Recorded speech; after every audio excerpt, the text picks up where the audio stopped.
MLC Duvvada Srinivas ఇంటి ముందు 5వ రోజు సేమ్ సీన్ కనిపిస్తోంది. దువ్వాడ తాజాగా చేసిన ఆరోపణలపైన, ఆయన ఇచ్చిన ఆఫర్ పైన వాణి ఏమంటున్నారో డీటెయిల్స్ అందించేందుకు మా ప్రతినిధి శ్రీనివాస్ టెక్కల నుంచి మరిన్ని డీటెయిల్స్ అందించేందుకు ప్రస్తుతం మనకి లైవ్లో అందుబాటులో ఉన్నారు. Srinivas, over to you. 5 రోజులుగా దువ్వాడ నివాసంలోని ఒక కారు పార్కింగ్ షెడ్కే ఈమె పరిమితమైనటువంటి పరిస్థితి. లోపల భర్త దువ్వాడ శ్రీనివాస్ ఇంటికే పరిమితమైనటువంటి పరిస్థితి. అయితే అసలు దీనికి కథ ఎప్పుడు అంతమయ్యేది, దీనికి ఫుల్ స్టాప్ పడేది ఎప్పుడు అనేది ఇప్పుడు అంతట్లెక్క ఒక చర్చనీయాంశం అవుతున్నటువంటి పరిస్థితి. మరోవైపు ఇది రోజు రోజుకి ఓ మలుపు తిరుగుతుంది, రోజు రోజుకి ఓ ట్విస్ట్ అయినటువంటిది ఏర్పడుతున్నటువంటి పరిస్థితి. నిన్నను మాధురి ప్రయాణిస్తూ మాధురి ఒక కారుని ఢీకొట్టినటువంటి పరిస్థితి. ఈ నేపథ్యంలో రోజుకో ట్విస్ట్ కూడా చోటు చేసుకుంటుంది. అయితే వీటికి సంబంధించి మనతో మాట్లాడడానికి దువ్వాడ వాణి మనతో ఉన్నారు. ఆమెను అడిగి మరిన్ని వివరాలు తెలుసుకుందాం. మేడం, ఏంటి ఎన్ని రోజులు చెప్పండి? ఈ రోజుకి 5వ రోజు, మీ ఆరోగ్యం కూడా సహకరించినటువంటి పరిస్థితి. ఎన్ని రోజులు ఇలా చేపడతారు? మీరేమో ఇక్కడ, ఆయనేమో అక్కడ. ఎన్ని రోజులు ఇలా ఉంటుంది? దీనికి టైం డిసైడ్ చేస్తుందండి. మా వెర్షన్లో మేము వెళ్తున్నాం, కొద్ది టైం పడుతుంది. అంటే ఎన్ని రోజులు? 5 రోజులు అయ్యింది. నెక్స్ట్ ఏంటి చెప్తాను. ఈ 5 రోజులు కూడా మీ మీద ఆయన ఆరోపణలు చేస్తున్నారు, ఆయన మీద మీరు ఆరోపణలు చేస్తున్నారు, ఇవే నడుస్తున్నాయి తప్పితే ఏమైనా కన్క్లూజన్కి వచ్చే అవకాశం కనిపిస్తుందా? ఏమైనా ఆ దిశగా చర్యలు చేస్తున్నారు? కన్క్లూజన్ అని అంటే మా హక్కులు మా ఇంట్లో మేము ఉండడానికే కన్క్లూజన్ అండి, ఇంకేముంటుంది. దట్స్ ద కన్క్లూజన్ అంతే. హక్కులు అంటే ఆయన ఒకటే చెప్తున్నారు, విడాకులు ఇస్తాను, పిల్లలకి నాకు ఉన్నది ఈ ఒక్క ఇల్లే అని చెప్తున్నారు. ఇందులో ఒక్క ఇల్లే అని, ఇది కనుక పోతే నేను ఇంకా రోడ్డున పడిపోయేటువంటి పరిస్థితి, నాకు ఇంకా వేరే గత్యంతరం లేదని చెప్తున్నారు. ఇప్పటికే ఇవ్వాల్సింది ఇచ్చేస్తామని కూడా ఆయన చెప్తున్నారు. మాకేమీ ఇవ్వలేదండి, ఏ ఆస్తులు ఇవ్వలేదండి. మీకు నేను చాలా క్లియర్గా చెప్పాను. పర్లాకి డాక్యుమెంట్స్లో 40 lakhs GST కూడా కట్టాలండి. దానికి కూడా ఈరోజు వరకు పట్టా రాలేదండి. ఇక్కడ ఇంకొక ఇల్లు, అది కూడా 33 లక్షల రూపాయలు అప్పు ఉందండి, అది కూడా మా పేరునేమీ లేదండి. ప్లస్ ఈ ఇంటికి కూడా, ఈ సైట్కి కూడా నా డబ్బులతోనే ఇచ్చేశారండి, ఆయన సొంత డబ్బులు కాదండి. కాకపోతే ఆయన పేరును ఉంది కాబట్టి ఆయన హక్కుగా భావిస్తున్నాడే తప్ప మేము కోరుకుంది ఒకటే, మేము ఇంట్లో ఉంటాం, దాంట్లో ఏ అనుమానం కూడా లేదు. మా ఎంట్రీ ఇంటికి ఎంటర్ అవుతాం, మా పని మేము చేసుకుంటాం, మేము ఇక్కడే ఉంటాం.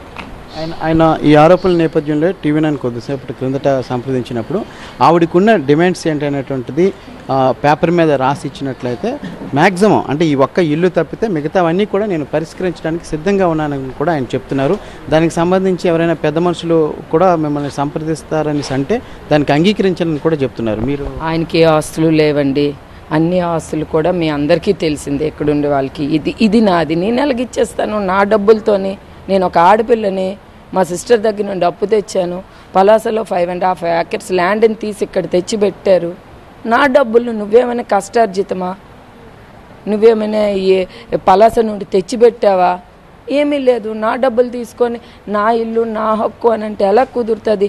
ఇది ఎలా కొన్నారు ఈ సైట్ అనేది కొద్దిగా, నేను అబద్ధం చెప్పడం కాదు, ఆయనలా ఫేక్ మాట్లాడడం అనేది కాదు, ఎలాగ ఈ ల్యాండ్ కొన్నారు అనేది విషయాన్ని కొద్దిగా ఆ డీటెయిల్స్ తీయమని చెప్పండి ఒకసారి. చెక్కులు ఇచ్చారు కదా, దీని మీద ఇంక పెండింగ్ ఉంది అమౌంట్ కొంతమందికి ఇవ్వడానికి. చెక్కులు ఇచ్చారు, వాళ్ళకి ఏ హామీలతో, ఏ దీంతో వాళ్ళు ఈ ల్యాండ్ రిజిస్ట్రేషన్ చేశారు ఒకసారి కనుక్కోండి. వ్యవహారం నా డబ్బులతో కాదా, నా ఆస్తితో కాదా? నాకెలాగండి తనకి ఇల్లు ఇచ్చిమంటారు? ఇదంతా 100% నా రైట్. ఓవైపు మీరు మీ హక్కు అంటున్నారు, ఆయన నేను నా డబ్బులు అంటున్నారు. తర్వాత మాధురి కూడా, ఇంకా ఆమె కూడా నాదే, నా డబ్బులు పెట్టానని చెప్పేసి మాధురి కూడా చెప్తున్నారు. 2 కోట్లు కదండి. అడల్టరీ లీగల్ అని ఒక వర్డ్ యూజ్ చేశారు కదా వాళ్ళిద్దరూ. అడల్టరీ లీగల్ అంటే ఇదేంటి అనేది ఒక పదం అనేది క్లియర్గా పెద్దలందరూ చెప్తున్నారు కదా. ఒక వ్యభిచార గృహం, ఫ్రెండ్షిప్ హౌస్ అంటున్నారు కదా. ఫ్రెండ్షిప్ హౌస్ ఏంటండి? అర్థం ఏంటండి? ఇంటి తాలూకు అర్థం. ఇతడు పోతే ఇంకొకడు, ఇంకొకటి పోతే ఇంకొకడు, ఇంకొకటి పోతే ఇంకొకడు. ఎంతమంది ఫ్రెండ్స్ అని ఇంట్లో నా డబ్బులు తీసుకొని ఈ ఇంట్లో ఎంటర్ అయ్యి వ్యభిచార గృహం కింద చేసి మా జీవితాలతో ఆడుకుంటారా? క్లియర్గా అతడే ఒప్పుకుంటున్నాడు కదా అడల్టరీ లీగల్ అని. ఆవిడ కూడా అంటుంది కదా అడల్టరీ లీగల్ అని. వాళ్ళ అన్నదమ్ములు కూడా దీనికి సపోర్ట్ ఇస్తున్నారు కదా. వాళ్ళ అన్నదమ్ముడి, నేను భార్యగా వచ్చి ఫైట్ చేశాను కాబట్టి నేను ఉంటున్నానని ఇతడు ఒప్పుకున్నాడు. వాళ్ళ అన్నదమ్ముడు దువ్వాడ శ్రీధర్ ఉంటున్నాడు. ఇంకో కొంతమంది క్వార్టరీ ఉన్నారు. వీళ్ళందరూ ఫ్రెండ్షిప్ హౌస్ ఇది, వ్యభిచార గృహం ఇది, నా డబ్బులతో. కర్మ. డాక్యుమెంట్స్ అవి ఎవరి పేరున ఉన్నాయండి? ఇంటికి ఆయన పేరునే. కాకపోతే ఇంకా ఉంది దీని పేరున డబ్బులు ఇవ్వాల్సి. వాళ్ళకి ఏ హామీ ఇచ్చారు? నా ల్యాండ్ హామీ ఇచ్చారు. ఇంకా పెండింగ్ ఉంది రిజిస్ట్రేషన్. నా ల్యాండ్ హామీ ఇచ్చి ఇక్కడ కొన్నారు. ఆ ల్యాండ్ హామీ కూడా నా కర్మ. వీళ్ళ తమ్ముడు భార్య మెట్ట రమ అని ఆవిడ పేరున శ్రీని గారు చెక్స్ ఇష్యూ చేశారు. ఆ చెక్స్ నా ల్యాండ్, నేను మా సిస్టర్ దగ్గర నుండి డబ్బులు ఇష్యూ చేసినవి. ఆ ల్యాండ్కి సంబంధించి మెట్ట రమ పేరున ఆ ల్యాండ్ మేము రిజిస్ట్రేషన్ చేస్తే అక్కడ కూడా కొద్ది డబ్బులు ఇవ్వాల్సి ఉంటే శ్రీని గారు చెక్స్ ఆవిడ పేరుని ఇచ్చారు. వాళ్ళ తమ్ముడు పిల్లం వాళ్ళ డబ్బులే అయితే శ్రీని గారు ఆ ల్యాండ్ అయితే శ్రీని గారు ఎందుకంటే చెక్స్ ఇష్యూ చేస్తారు? శ్రీని గారికి ఆ 1,50,00,000 5.5 ఎకరాలు కొనడానికి డబ్బులు ఎక్కడొచ్చి ఆయనకి చూపించమనండి. తీగ తీస్తే అన్ని నిజాలు బయటకు వస్తాయి. కాగితాలు మా పేరున ఉన్నాయి, వాళ్ళ తమ్ముడు భార్య పేరున ఉన్నాయి. వాళ్ళ తమ్ముడు భార్య పేరున ఉంటే శ్రీని గారు ఎందుకంటే చెక్స్ ఇచ్చారు? అర్థం ఉంది కదా. ఇక్కడ వాళ్ళకి చెక్స్ ఇచ్చారు కదా, అన్నీ నేను లాగుతాను, ఊరుకోను. ఇది అసలు ఆస్తుల వివాదమా లేకుంటే మీది ఏమైనా వివాహేతర సంబంధం వచ్చిందండి? నాకు ఇంతవరకు నేను ఒకటే, ఇది ఒక వ్యభిచార గృహం కింద క్రియేట్ చేస్తున్నారు. నా ఫ్యామిలీ తాలూకా ఇది పోతుంది, రెప్యుటేషన్ పోతుంది. నేను ఇట్లాంటి ఒప్పుకొని ఇంట్లోన నేను నా పిల్లలు ఎంటర్ అవుతాము అని ఒక ఆలోచనతో నేను యాక్చువల్గా ఇక రాను సిచ్యువేషన్స్ చూస్తే ఒక్కొక్కరు ఆడే మాటలు తీరు చూస్తే నేను 2 కోట్లు పెట్టాను, నేను పెట్టాను, శ్రీని గారు ఇంకొక రకంగా నేను చూస్తే నేను ఇప్పుడు ఓహో వీళ్ళందరూ ఈ మైండ్ సెట్తో ఉన్నారని ఇప్పుడు నేను ఆస్తుల మీద మాట్లాడవలసిన పొజిషన్ వస్తుంది. నేను కేవలం ఎంట్రీ కోసమే అడిగానే, నేనేం నా పేరు ఆస్తిరా అని అడగలేదే. ఇప్పుడు ఆస్తుల కోసం దానికోసం వాళ్ళు మాట్లాడుతున్నారు కాబట్టి నేను మాట్లాడవలసిన పొజిషన్ వస్తుంది అంతే. ఎలా మరి ఇప్పుడు ఏం చేయదలుచుకున్నారు? దానికి పరిష్కారం ఉందండి, నా యాంగిల్ నాకు ఉంది, నేను మాట్లాడుతాను. ఏం చేయదలుచుకున్నారు? నేను చెప్పను, చేసి చూపిస్తాను అంతే. ఎన్ని రోజులు ఇక్కడ? 5 రోజులు. కొద్ది టైం పడుతుంది. పిల్లలకు కూడా అమ్మాయి పెద్ద అమ్మాయి ప్రాక్టీస్, ఆమె డెంటల్ డాక్టర్, ఆమె ప్రాక్టీస్ ఆగిపోయింది. ఇంకొక అమ్మాయి MBBS చదువుకుంటుంది. ఆమె చదువులు ఆపి ఇక్కడే ఉంటుంది. అందరి జీవితాలు పోతాయి. అతడి జీవితం నాశనం చేసుకున్నాడు, మా జీవితాలు పోతాయి, పిల్లల జీవితాలు పోతాయి. పిల్లల మీదకి ఎలా కర్ర పట్టుకొని వచ్చాడు. ఇప్పుడు వచ్చిన పిల్లల కోసం అభిమానం లాగా మాట్లాడుతున్నాడు. కళ్ళు పోయావండి పాపకి ఇలాగ అన్నాడు చున్నీని, కళ్ళు పోయాయా పిల్లల దీంట్లో కంప్లైంట్లో మీరు చూడండి, దువ్వాడ వాని కూతురని రాశాడు. కళ్ళు పోయా అంటే సమాజం హర్షించడం లే కాబట్టి ఆయన చేస్తున్న విషయాల్ని గంటకి మాట మారుస్తున్నాడు. ఏం చేయాలో తోచని పరిస్థితి. ఏంటి ఇలాంటి అతను ఒక ఊబిలో ఇరుక్కున్నాడండి. ఆ ఊబి నుండి బయటికి రావడానికి మమ్మల్ని బలి చేసేస్తున్నాడండి. ఆ ఊబిలోన ఇరికించింది కూడా వాళ్ళ అన్నదమ్ములు, వాళ్ళ అమ్మే.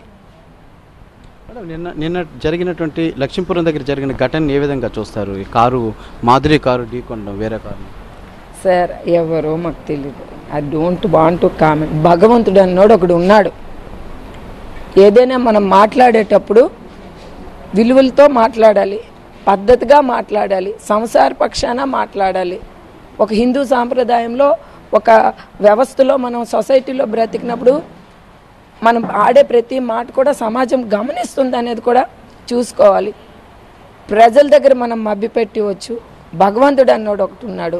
మనం ఏది మాట్లాడినా ఖచ్చితంగా దాని పనిష్మెంట్స్ దానికి వస్తాయి. సో ఆడేటప్పుడు నిజాయితీగా విలువలతో ప్రతి ఒక్కరు మాట్లాడాలనేది నా విజ్ఞప్తి. అంటే ప్రధానం చెప్తుంది, మీ యొక్క వ్యాఖ్యలు తట్టుకోలేక నేను చచ్చిపోవాలనుకుంటున్నాను, నాది ఆత్మహత్య చేసుకోవాలని ఢీకొట్టాను అంటుంది. అలా కనిపిస్తుంది ఏమండి? మేము ఎవరి మీద వ్యాఖ్యలు చేయలేదండి. మా ఇళ్లల్లో దూరి మా లైఫ్లతో ఆడుకొని మా పిల్లల్ని రోడ్డు మీదకి ఏడిస్తే నేనే కాదు ఎవరు ఊరుకుంటారు చెప్పండి?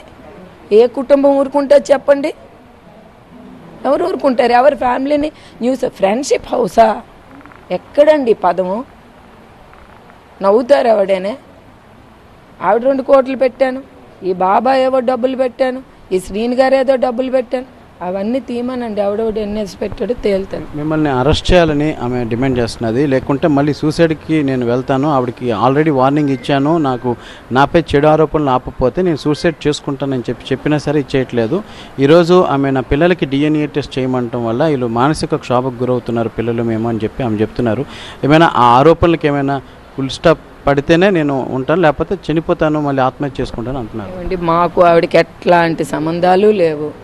ఆవిడ ఏం మాట్లాడుకోవాలంటే మాట్లాడుకొని మా జీవితాలకి ఆవిడ జీవితానికి మా ఇంట్లో వచ్చి ఉంటుంది. ఈ శ్రీని గారి పేరు నుండి ఇల్లు మా లైఫ్లోకి ఆవిడ ఎంటర్ అయింది. ఆవిడ ఎంటర్ అయ్యేటప్పుడు మేము ఆటోమేటిక్గా మా వెర్షన్స్ మేము వినిపిస్తాం.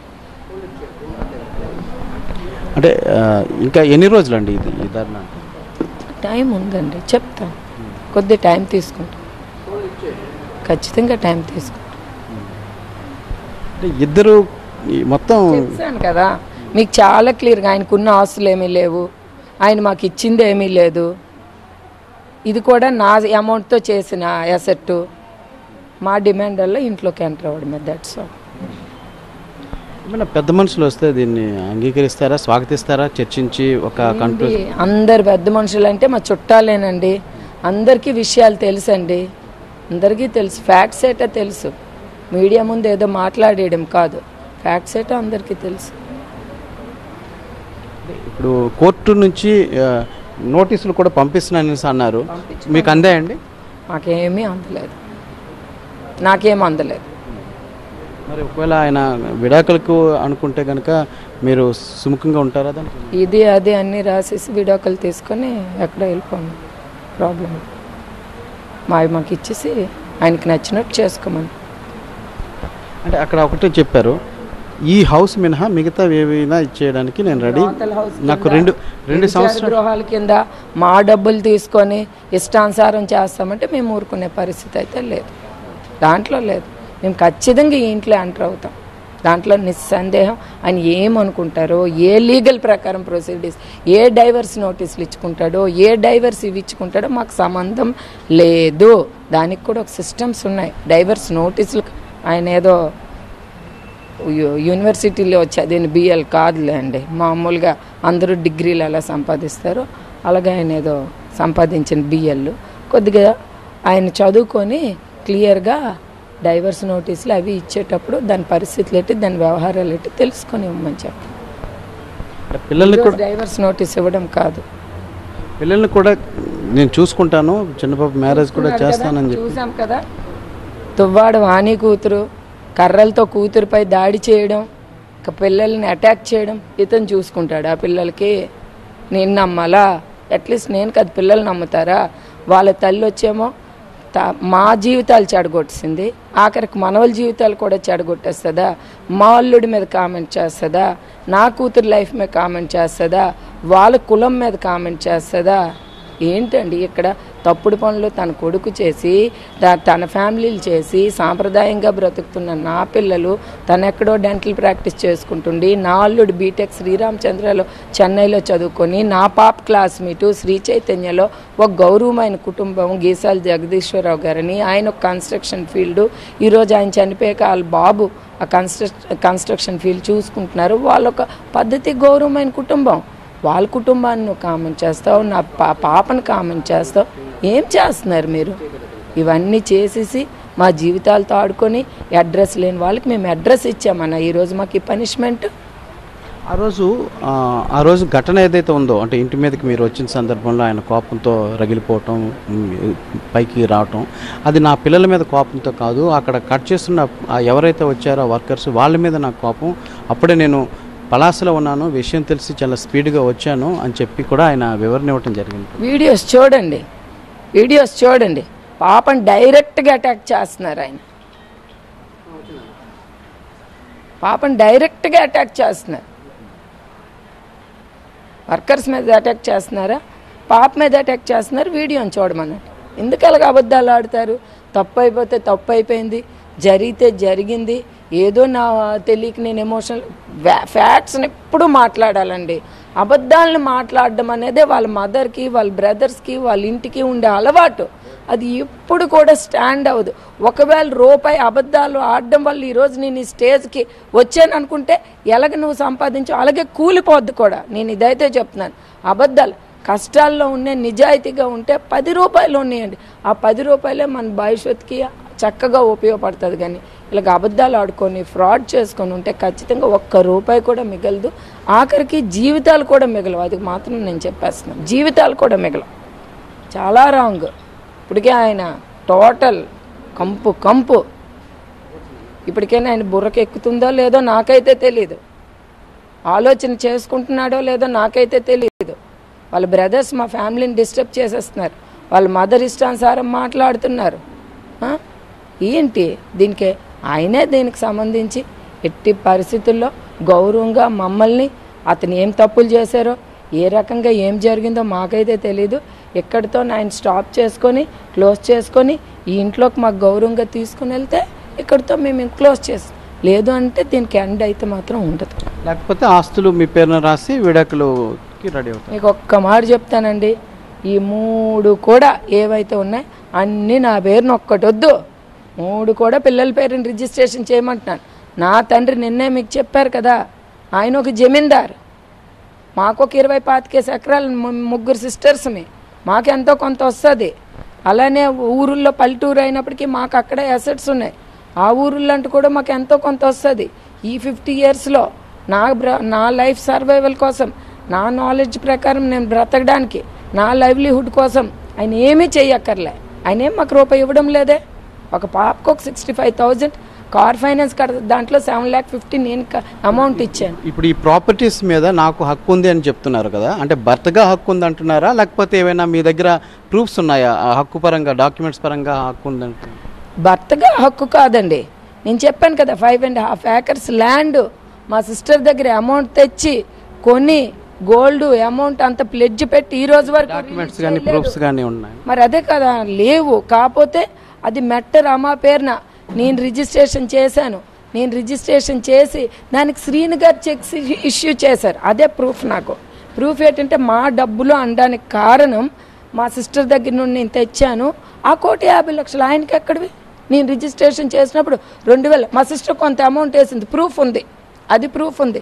కొంత ఆన్లైన్ ట్రాన్సాక్షన్ కొంత చేసింది ఆంధ్ర బ్యాంక్లో. ఒక 40 lakh చేసింది. 1 కోటి రూపాయలు నాకు డైరెక్ట్ క్యాష్ ఇచ్చింది. పెద్ద మనుషులు ఉన్నారు మధ్యన, కొంతమంది పెద్ద మనుషులు ఉన్నారు. క్యాష్ ఇచ్చేటప్పుడు నేను తీసుకొని వెళ్ళేటప్పుడు ఆ ల్యాండ్ మేము ఎలా రిజిస్ట్రేషన్ చేసాం, ఆ ల్యాండ్ని హామీ తీసుకొని ఈ ల్యాండ్ ఇచ్చారు. దానికి సంబంధించిన చెక్సే వాళ్ళు మరదల పేరుని పెట్టారు. ఆ మరదల పేరుని 2016 ఈ ల్యాండ్ కొన్నాం మేము. 2016 నేను గోల్డ్ ప్లెడ్జ్ చేశాను. ఆ గోల్డ్ ప్లెడ్జ్, ఈ క్యాష్, ఈ అమౌంట్ దానికి సంబంధించిన హామీ ఇచ్చి ఈ ల్యాండ్ కొన్నా. నేనేమి భర్తగా నాకు హక్కు అనేది, భర్తగా హక్కు అంటే మరి అవన్నీ కోల్పోయాడు అతడు. అతడికి ఆ విశ్వాసం కూడా లేదు. మా ఫాదర్ వల్ల, మా ఫ్యామిలీ వల్ల పైకి వచ్చానని విశ్వాసం కూడా లేదు. అది మాకు క్లియర్గా ఎప్పుడో నాకు తెలుసు. ఇప్పుడు ఈ గొడవ అయింది పక్కన పెట్టింది, ఎప్పుడో నాకు తెలుసు ఆ విశ్వాసం లేదు అనేది. కాకపోతే పిల్లలు ఆడపిల్లలు కాబట్టి లైఫ్ని అడ్జస్ట్ చేసుకొని వచ్చాం. ఈరోజు మాకు ఈ బురదలో దించేసి ఈ రకంగా ఇచ్చేయడం అనేది, అట్లీస్ట్ నా పిల్లల కోసమైనా నేను అన్ని జాగ్రత్తలు పడాలి కదా. నేను తెచ్చి నా డబ్బులు తెచ్చి నా పిల్లల కోసమే కదా ఇదంతా చేశాను. ఆఖరికి వదులుకుంటే నేను రేపు పొద్దున్న నా పిల్లల ఫ్యూచర్ పోద్ది కదా, నా కోసం కదా, నా పిల్లల కోసమే. అంటే ఆయన కూడా ఒకటి చెప్తున్నారు, ఇప్పుడు అన్నీ ఆవిడకి ఇవ్వడానికి నేను సిద్ధంగా ఉన్నాను, ఒక ఇల్లు తప్పితే అని చెప్పి. ఈ ఇల్లు కూడా తండ్రిని నేను కాబట్టి నా తదనంతరం ఆటోమేటిక్గా పిల్లలకే చెందుతుంది కదా అనేది కూడా ఆయన వాదన. మీకు ఒకటే చెప్తున్నానండి, ఇది ఒక బ్రాతల్ హౌస్ చేస్తున్నారు. మాకు పరువు తక్కువ. మేము ఎట్టి పరిస్థితుల్లో ఫస్ట్ నేను ఆస్తి కోసం డిమాండ్ చేయడం లేదు. ఫస్ట్ ఆఫ్ ఆల్ మేము ఇంట్లో ఎంటర్ అవ్వడానికి అదే, లేకపోతే ఆస్తి నా పేరుని రాయండి, ఇవి మేమే డబ్బులని నేను అనడంలే కదా. ఇది మా పిల్లల పేరుని ఇప్పుడు నేను అంటే మన పిల్లల పేరుని రిజిస్ట్రేషన్ రాసియండి, పోనీ మీ తదనంతరం చేయండి అని నేను అనడంలే. మీ తదనంతరమే వస్తాము, మీ తదనంతరమే ఉంటాము, ఇప్పుడు పిల్లలకి రిజిస్ట్రేషన్ చేసియండి అని నేను అనడం లేదు. ఇప్పుడు చేస్తాడు అలాగా, అది పక్కన పెట్టండి. అది డిమాండ్ తర్వాత సంగతి. నేను మా పరువు పోతుంది, అందుకే మేము మీ ఇంట్లోకి ఎంటర్ అవుతామని అంటున్నాం. అది మెయిన్ నా ప్రాబ్లము. ఇంకేం చెప్తాం. అంటే ఇల్లు అయితే ఎట్టి పరిస్థితుల్లో వదులుకోమంటారు. ఇల్లు పరువు అండి, మా ఇల్లు మా ఇష్టం. ఆర్థికంగా కోల్పోయి పరువు అన్ని రకాలుగా కోల్పోవడానికి నేనైతే సిద్ధంగా లేను.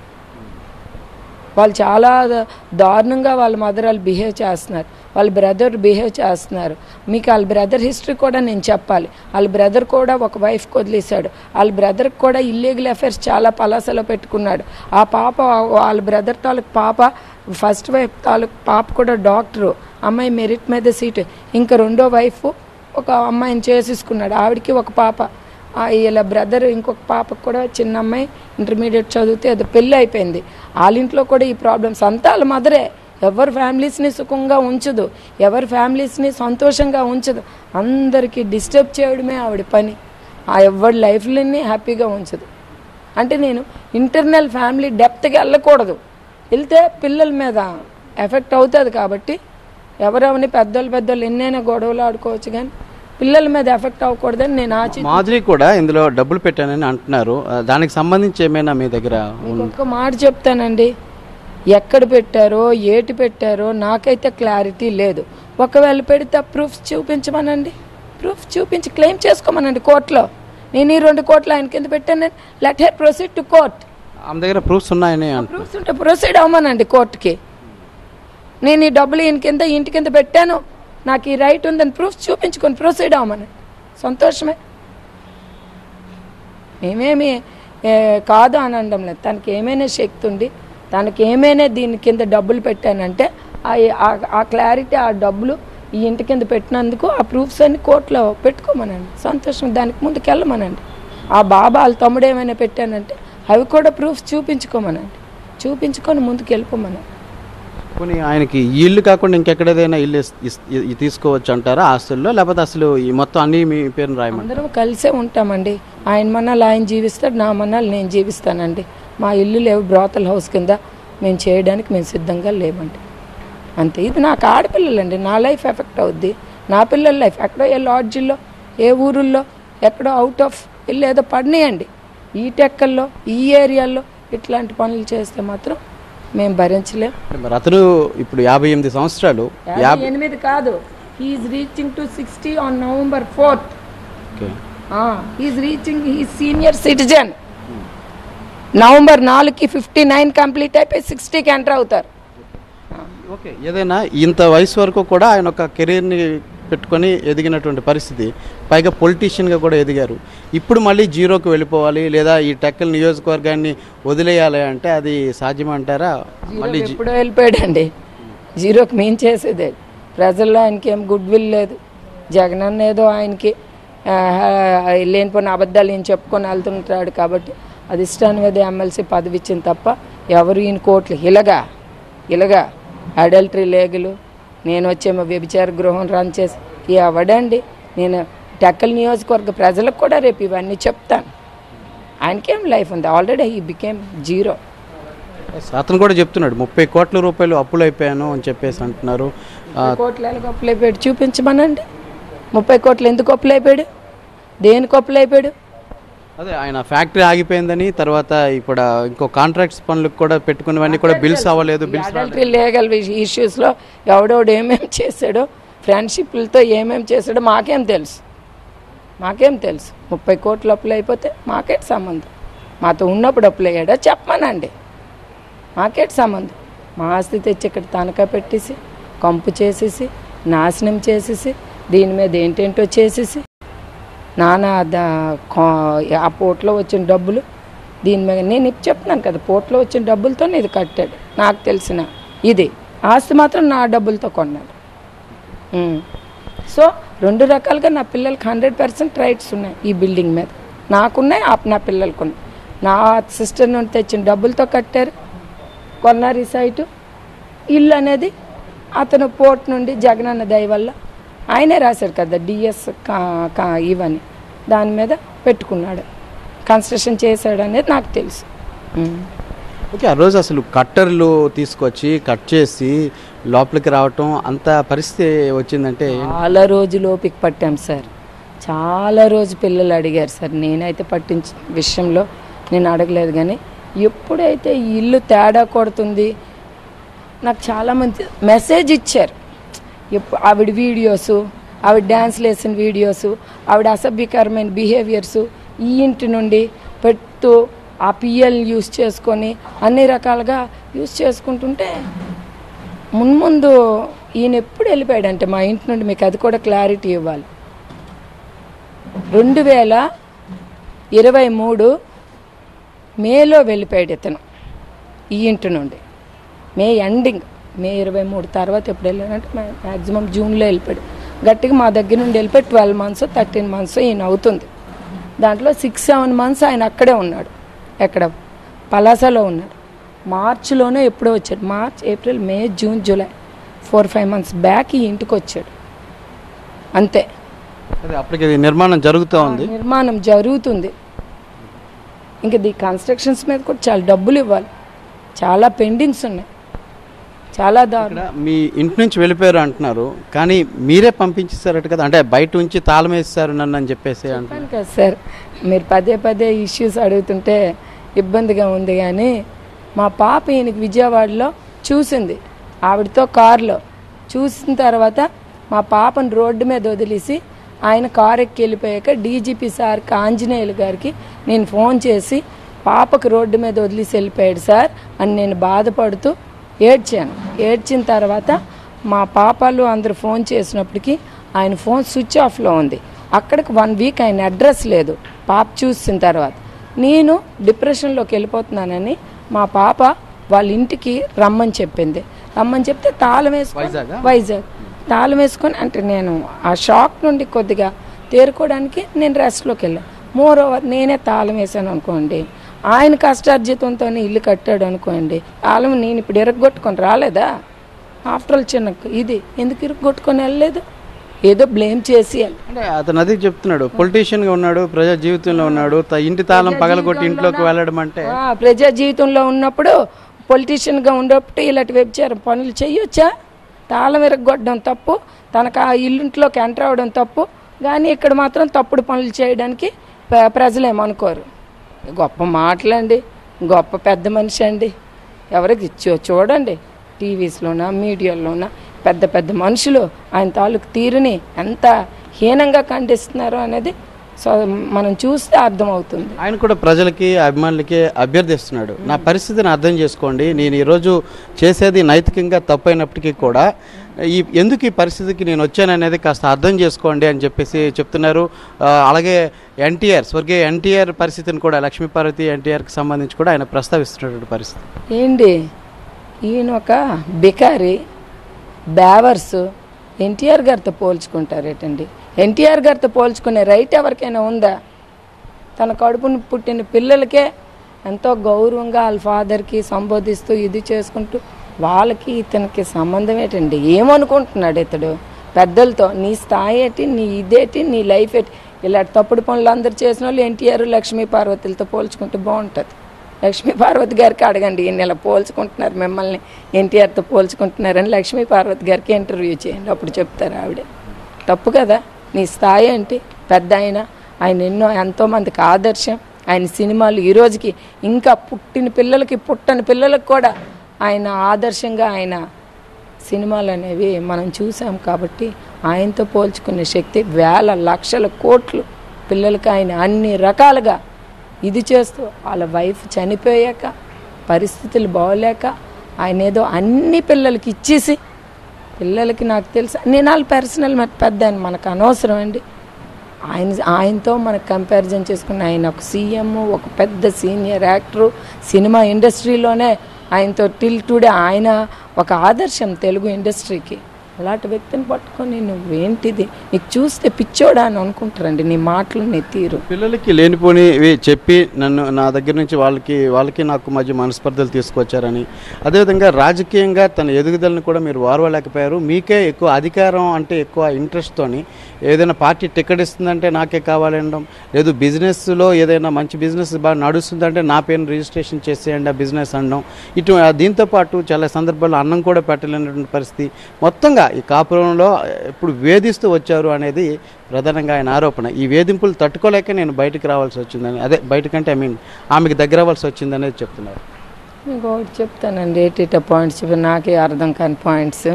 చెప్పాలంటే ఒకటి ఫుడ్ పెట్టలేదని దానికి మీకు క్లారిటీ ఇచ్చాను.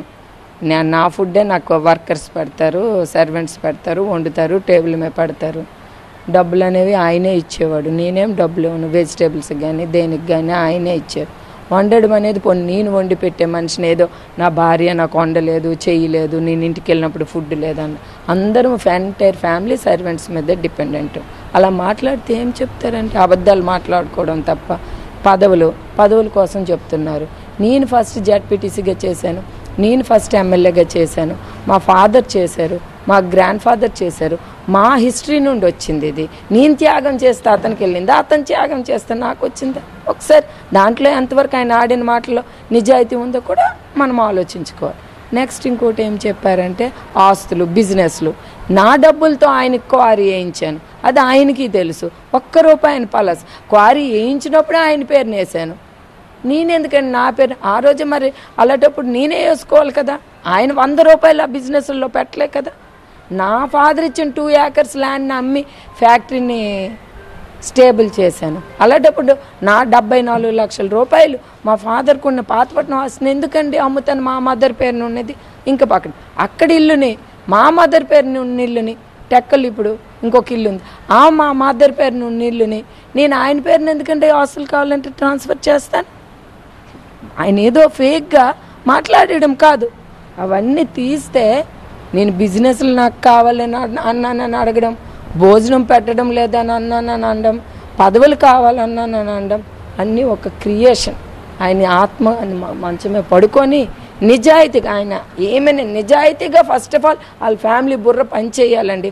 ఊరోళ్ళు డబ్బులు తినేసి ఇవి నా డబ్బులు, ఇది నా అందరివి. అక్కడ అలా పలాసలో కూడా చాలామంది దగ్గర డబ్బులు తినేస్తారు, రౌడీయిజం చేసేస్తారు, ఆస్తులు ఆక్రమించేస్తారు. ఏమనంటే ఇవి మావి అంటారు. అది ఎంతవరకు? పలాసలో వాళ్ళ హిస్టరీ తీసుకోండి.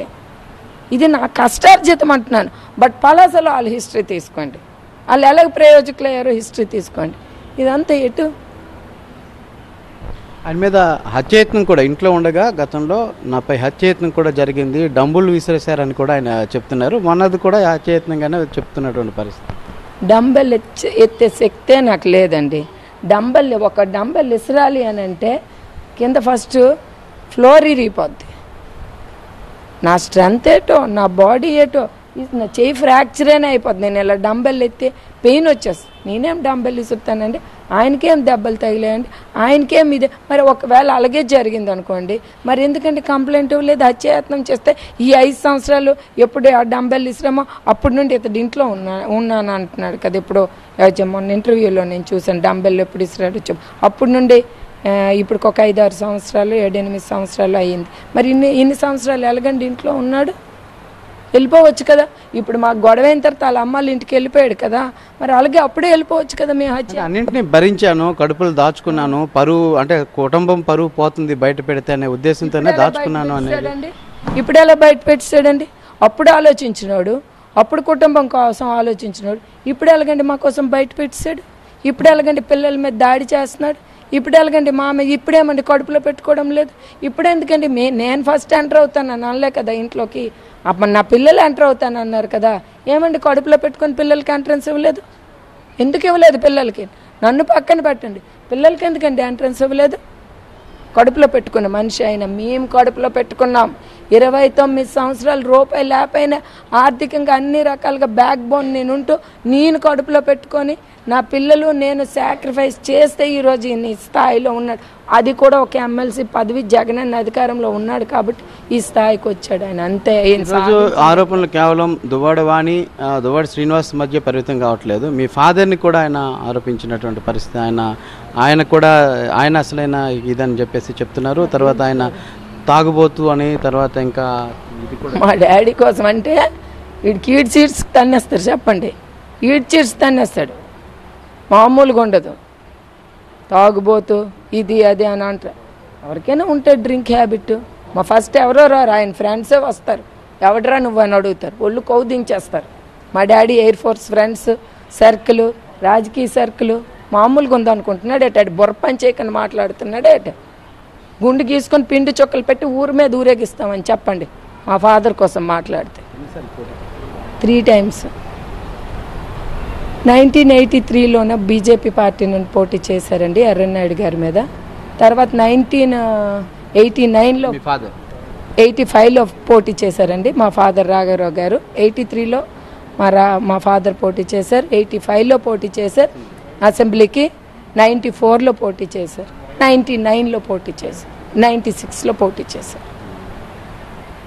మా తాతగారు పోటీ చేశారు లక్ష్మీ పెద్దవారు గారు. 1962లో పోటీ చేశారు. ఎమ్మెల్యేగానే కంటెస్ట్ చేశారు. మరి అంత పొలిటికల్ బ్యాక్గ్రౌండ్ ఉన్న ఫ్యామిలీ ఈరోజు ఏంటి పరిస్థితి? ఈరోజు అంతా రాష్ట్రం అంతా చర్చ జరుగుతుంది. మీకేమైనా ఫుల్ స్టాప్ చేద్దామనేటువంటి ఉద్దేశం ఆ దిశగా ఏమైనా ఆలోచన చేయట్లేదా? మరి దురదృష్టం ఏంటంటే మీకు ఒకటే చెప్తున్నాను కదండి, ఇది మా పేరెంట్స్ నెగ్నెస్ట్ చేసుకున్న మ్యారేజు. వాళ్ళ కుటుంబం మంచిది కాదనేది మా పేరెంట్స్కి తెలుసు. తెచ్చి నాకు ఇక్కడ పెట్టారు, ఆయనకి లిఫ్ట్ ఇచ్చారు, అలాగా ఓర్చుకొని నేను వచ్చాను. ఇంకా చాలా ఉన్నాయండి బయటికి చెప్పుకోలేని విషయాలు. నాకు ఆయన టార్చర్. నా ఫ్రెండ్స్తో నేను మాట్లాడకూడదు, నా పేరెంట్స్తో నేను మాట్లాడకూడదు, ఎవరితో మాట్లాడకూడదు. నాకు ఆయన ఏదో దీనిగా ఉన్నారని నా ఫ్రెండ్స్తో కానీ నా పేరెంట్స్తో కానీ ఎట్టైనా హాస్పిటల్కి కానీ లేకపోతే నా పర్సనల్ భరించలేడు. నాకు రకరకాల టార్చర్స్. బట్ నాకు ఒక ఇండివిజువాలిటీ ఉంది కాబట్టి సరేలే ఆయన ఏదో అంటున్నాడు, ఆయన గౌరవించేద్దామని అడ్జస్ట్ చేస్తూ వెళ్ళిపోయాను తప్ప. కానీ నాకు చాలా మెంటల్ టార్చర్స్ ఉండే. మా ఫ్రెండ్స్కి కూడా మీకు కావాలంటే ఫస్ట్ నా మ్యారేజ్ అయిన తర్వాత మా ఫ్రెండ్స్ మా ఇంటికి వచ్చారు. మా ఫాదర్ వాళ్ళ ఇంట్లోనే శ్రీకాకుళం ఈనాడు ఆఫీస్లో నేనున్నాను. నా ఫ్రెండ్స్ వచ్చి వెళ్ళిపోయిన తర్వాత పెద్ద గొడవ చేస్తాడు వాళ్ళతో నేను మాట్లాడకూడదని. వాళ్ళు నెక్స్ట్ వాళ్ళు వస్తారంటే వద్దొద్దు రావద్దు, రిస్ట్రిక్షన్స్. నాకు చాలా ఆయన ఒప్పుకోవడం లేదు, మాట్లాడొద్దు అనేసి. అంటే నాకు చిన్న ఏజ్ భయపడిపోయాను. ఎందుకంటే మోర్ ఓవర్ పేరెంట్స్ కాదని చేసుకున్న మ్యారేజ్. పొరపాటున ఏమైనా మీది లవ్ మ్యారేజా లేకుంటే అరేంజ్డ్ మ్యారేజా? ఎందుకంటే బంధుత్వం కూడా ఉంది అని చెప్పి ఆయన చెప్తున్నారు. మాట చెప్తానండి, ట్రాప్ చేసి చేసుకున్న మ్యారేజ్. ట్రాప్ చేసి చేసుకున్న మ్యారేజ్. అంతే. ఏ విధంగా ట్రాప్ అంటారు? అంతే. నేను అన్నీ చెప్పలేము కదా, పర్సనల్ ఇష్యూస్ అన్నీ మేము చెప్పలేము కదా. ట్రాప్ చేశాడు. ఒక్క మాట చెప్తాను నేను, హీ ట్రాప్ టు మీ. మా పేరెంట్స్ మీద వాళ్ళకి హెరాస్మెంట్ చేస్తున్నారని. వాళ్ళ అమ్మమ్మ మా ఇంట్లో ఉండేది. మేము చిన్న పిల్లలం కదా, వాళ్ళకి డబ్బు లేదని. నేను ఆయనకి పెళ్లి చేసుకుంటానంటే వాళ్ళకి డబ్బు లేదని, మీ డాడీ వాళ్ళు మమ్మల్ని ఇన్సల్ట్ చేస్తున్నారని, మమ్మల్ని తిడుతున్నారని. వాళ్ళ అమ్మమ్మ మా ఇంట్లో ఉండేది. ఆవిడకి చిన్నప్పుడే భర్త డైవర్స్ ఇచ్చి మాదంతా వాళ్ళ డాడీ వాళ్ళ రిలేషన్స్ అంతా ఎక్కువ మా ఇంట్లోనే ఉన్నప్పుడు ఈ రకంగా వాళ్ళ అమ్మమ్మకి చూడడానికి వస్తూ వాళ్ళ అమ్మమ్మ వాళ్ళందరూ కూడా మాకు ఆయనకి పెళ్లి చేసుకోవాలని. పెద్ద ఆవిడ చనిపోయింది, ముసలావిడ. వాళ్ళని చనిపోయిన ఏ ఒక్కలేని భగవంతుడితో సమానం. ఆయన ట్రాప్ చేసి మమ్మల్ని చేసుకున్నాడు, నన్ను చేసుకున్నాడు. మా పేరెంట్స్ మెచ్చి అడ్డే చెప్తూ నా లైఫ్ ఇలాగ అయిపోయింది, నువ్వంటే నాకు ఇష్టం, నువ్వు ఇది అని. నువ్వు చదువుకి వెళ్ళిపోతే మీ పేరెంట్స్ నన్ను దూరం చేసేస్తారు, నువ్వే అలా ఉద్దేశంతోనే మ్యారేజ్ అయ్యాక నీకు ఎడ్యుకేషన్కి వెళ్ళమంటున్నారు. ఆలోచించు. బీడిఎస్సి సీట్ నాకు సిద్ధార్థలో వస్తే వద్దొద్దు, మీ ఫాదర్ డాడీ కాగితాలు పట్టుకొని వచ్చి అమ్మ కొద్దిగా వెళ్ళిపో, పోనీ ఆయనకి నీకు పెళ్లి చేస్తాం కదా, మాకు ఇష్టం లేకపోయినా నీకు పెళ్లి చేస్తాం కదా, శ్రీనితోనే నువ్వు ఉండు, శ్రీనితోనే వెళ్ళి నీకు అన్నీ మేము ఫెసిలిటీస్ కల్పిస్తాం, విజయవాడలో అన్ని ఫెసిలిటీస్ కల్పిస్తాం, నువ్వు చదువుకో అని మా డాడీ. ఆయన పాపం సెక్యూరిటీ పర్పస్ ఆయన చెప్తే నేను వచ్చామో ఆయన ఒక రకంగా నా బ్రెయిన్లో ఫీడ్ చేసావు. వెళ్తే నువ్వు దూరం అయిపోతావు, నీకు దూరం చేసేయడానికి మీ ఫాదర్ ప్రయత్నం చేస్తున్నారు, ఆలోచించుకుంటే ఆ అట్రాక్షన్ ఆ టైంలో మనం ఏం ఆలోచిస్తాం, ఇటువైపే ఫాలో అవుతాం కానీ పేరెంట్స్ వైపు ఫాలో అవ్వం. అట్లా జరిగింది. హీ ట్రాప్డ్ మీ. అంతే. ఇప్పటికైనా మాధురి ఒకటే చెప్తున్నారు, మీకుంటే సమస్య మీరు చూసుకోండి, నా జోలికి రావద్దు, నాపై చెడు ఆరోపణలు చేయకండి, మీది పరిష్కరించుకుంటే నా సమస్య ఉండదు అనేది ఆమె చెప్తున్నారు. ఇంకోసారి అలాంటి నా మీద తప్పుడు ఆరోపణలు చేస్తే సూసైడ్ అటెంప్ట్ చేసుకుంటాననే చెప్తున్నటువంటి పరిస్థితి. ఇప్పుడు ఆమె విషయంలో ఇది మీ ఫ్యామిలీ ఇష్యూగా మీరు పరిష్కరించుకుంటారా లేకుంటే ఆమె విషయంలో ఇంకేమైనా ముందుకు వెళ్తారా? ఒకటే చెప్తున్నానండి, ఆవిడ మా హౌస్ మీద క్లెయిమ్ చేసుకొని నేను డబ్బులు పెట్టాము అని మా దీంట్లో మా ఫ్యామిలీ మ్యాటర్స్లో ఇన్వాల్వ్ అవ్వకుండా ఆవిడ మర్యాదలో ఆవిడకు ఉండమనండి. ఆవిడకి నిజంగా ఏమైనా ప్రూఫ్స్ ఉంటే కోర్టులో వేసుకోమని ఆవిడ ఏమైనా డబ్బులు పెడితే. కానీ అనవసరంగా మా ఫ్యామిలీ మ్యాటర్స్లో ఇన్వాల్వ్ అయితే మేము ఊరుకునే పరిస్థితి ఉంటుంది. మొత్తానికి మాధురి తన ఫ్యామిలీ లైఫ్లోకి ఎంటర్ అవ్వకూడదని చెప్పి ఆమె చెప్తున్నారు. అదే సందర్భంలో ఆయన దువ్వాడ శ్రీనివాస్కి సంబంధించి ప్రాపర్టీస్ అన్నీ కూడా మావేని, దాని మీద ప్రతి దానిపై కూడా మేము మా యొక్క డబ్బులు ఉన్నాయని చెప్పి కూడా ఆమె చెప్తున్నారు. అయితే డైరెక్ట్ డాక్యుమెంట్స్ లేకపోవచ్చు, కానీ దానికి సంబంధించిన డబ్బులు ఇచ్చినటువంటి కొన్ని ఆధారాలు కూడా ఉన్నాయని కూడా వాణి చెప్తున్నటువంటి పరిస్థితి. అయితే ఈ యొక్క వివాహేతర సంబంధం వల్ల ఫ్యామిలీ కూడా స్ట్రగుల్ అవుతోంది, పిల్లలు బాగా సఫర్ అవుతున్నటువంటి పరిస్థితిని కూడా ఆమె చెబుతూ తీవ్ర ఆవేదన వ్యక్తం చేస్తున్నారు. అది